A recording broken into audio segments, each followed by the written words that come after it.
Back from intermission. We'd like to start the second half of the program off by welcoming the author Kristina to the stage.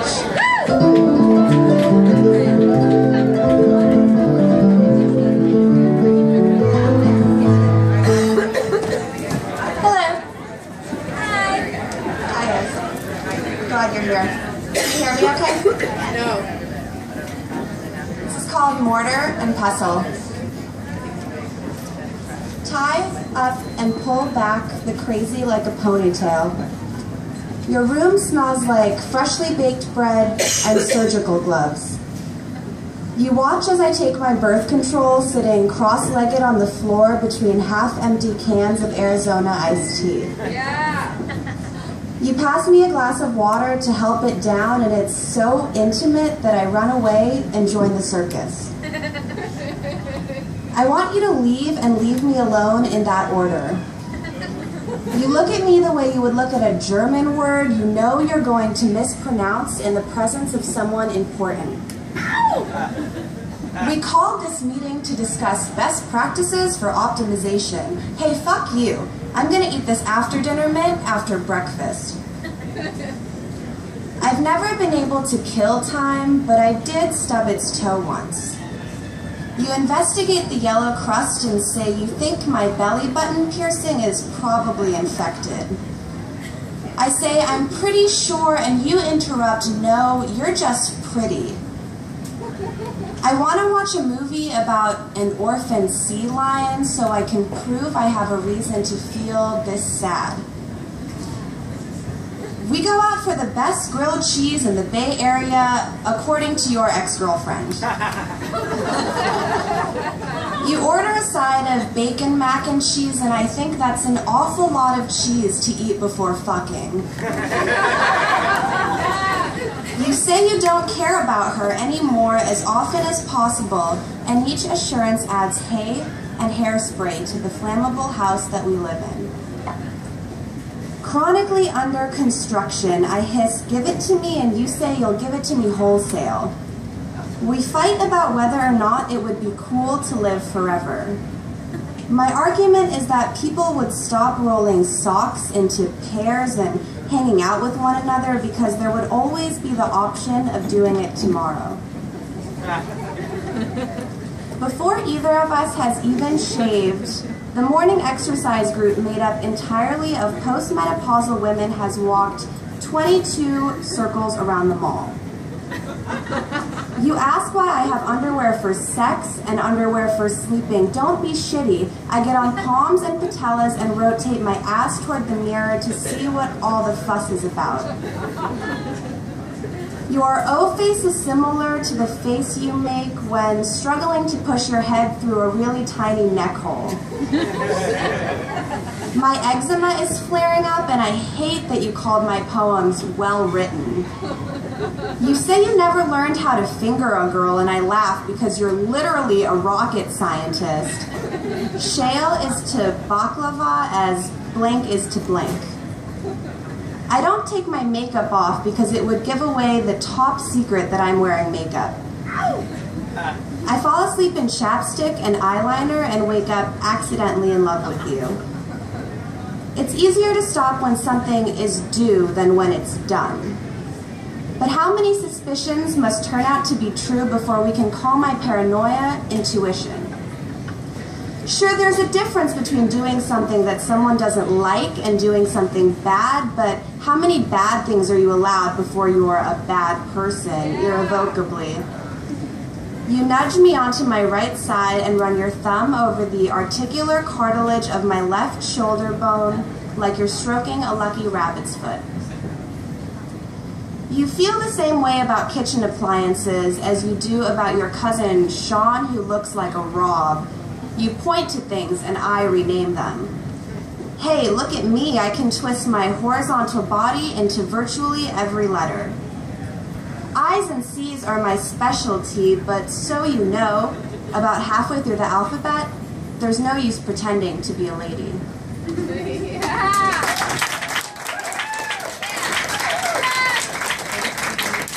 Thank you. I'm super excited to introduce Stuart Schuffman.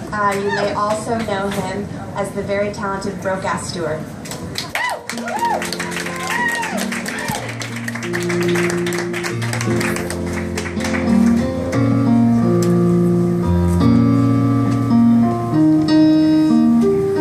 I like having walking music, that's good. Thank you. This thing's smarter than I am. It's good to be back on this stage. The first time I was on this stage reading, I was wasted. It was right after Outside Lands. I left, I missed Metallica, and I came here and read a story about meeting my first girlfriend on the 71 bus here in San Francisco. My first serious girlfriend. She's not in this poem. So this is called Why You Should Fuck a Writer. I think most of you can relate. The subtitle is The Pleasures and Perils of Loving a Creative Person, so then the rest of you can also relate. So I don't fuck it up. Fuck a writer because he can make you hard or wet just by typing. Kiss him because he can turn a one-night stand into a life-defining poem, a weekend fling into a highly praised novella, a short love affair into a best-selling book. Grab his hips so he can turn that rainy night in a Dublin hostel into 3 stanzas that speak to the heart of lust and loneliness everywhere.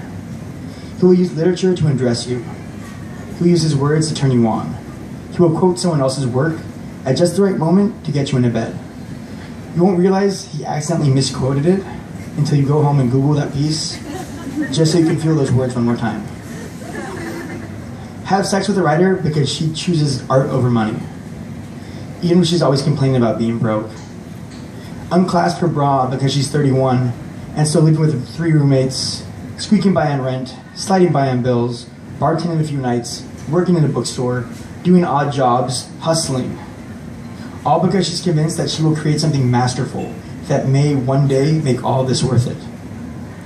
Pull off her jeans because you admire the sacrifices she makes to do what she loves, knowing you could never do the same. Fuck a writer because she shivers and starves for her chance to carve her name on the world. Sleep with a writer because he will begin a beautiful poem about the bottoms of your feet, black from wearing flip-flops on Brooklyn streets, and the way they contrast against your light blue sheets.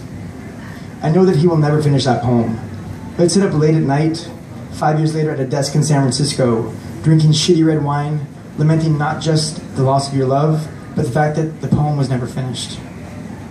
He'll think that maybe if he had finished that poem, you'd still be in love with each other. And then he'll think that he's just reading too deeply into it. Unbutton his shirt because he'll give you the copies of the books he writes and inscribe them with cute, heartfelt love notes. Those same notes will make him weep while he separates his library from yours, after the breaking up, during the moving out. He'll take all his books with him, giving you more room for the new furniture he always said the two of you couldn't afford. Lay with the writer because she will build you up in her mind to be way more than you could ever be in real life. Climb on top of her because she'll tell you elaborate things you both know aren't true, but wish were. Fuck her not for who she is, but who she leads herself to be, and because you almost believe it too.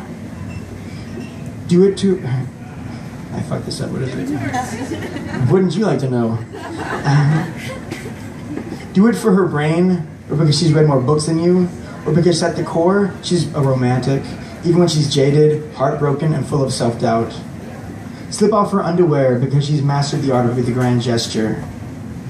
She can get away with earnestly sending you 16th century love poetry. She can quote Pablo Neruda, she can hum Leonard Cohen, she can memorize Rumi, she cries Sylvia Plath, she can use E. Cummings to make you think about coming. Fuck a writer because wordplay is one of the sexiest forms of foreplay. Fucking A. Have sex with a writer because he needs muses even though he hates that fucking word. Leave bite marks on him because he can compose you something so exquisite he'll show you grandchildren. Do it because he trades in metaphors and similes and crafts sentences that make you pause, hold the book close to your chest and sigh. He spends his life trying to distill heartbreak and love into something tangible. Fuck a writer because this piece could so easily be turned into a Twitter account, or a Tumblr, or a Facebook page, but it's so much more powerful as a single solitary piece. Screw a writer because she's crazy. Do it because you're crazy too. Pull her hair because she can make moody and forlorn seem sexy. for a little while. Boo because she's intolerable when she has writer's block, and she's intolerable when she's in the groove and doesn't want to be touched or talked to. Because she'll sit in a room working for 8 hours, sometimes to only produce 8 lines. Because she'll sit in a room for 8 hours and produce 18 pages. Fuck a writer because she'll sit in a room for 8 hours and produce nothing at all. Bang. Bang. Bang a writer. Bang. A writer. Because he'll send you electronic love letters from across the world, writing you daily with words that burst with the feelings he wasn't able to say in person. He'll wake up each morning with a flutter in his stomach, excited to see what bits of tenderness are sprinkled within your emails, detailing all the little pieces of life he's missing by not being home. Curl up next to him because he'll understand the meaning of love sickness and will pine for you and use what little money he has to help you buy a ticket to meet him. You will believe in him and you will move across the country with him and sacrifice so much for him, ultimately knowing he will never fully appreciate any of it.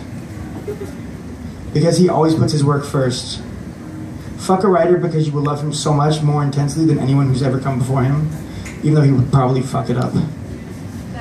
Don't fuck a stockbroker. Don't fuck a real estate developer. Don't fuck a politician. Don't fuck someone in finance. Don't fuck people who've never created something simply for the sake of creating something. Fuck writer because you'll probably marry somebody who's more consistent. Someone who makes a salary. Someone who says stupid shit like weekend warrior. And work hard, play hard. Those people are assholes. But more than anything, fuck writer because I really need to get laid. Thank you.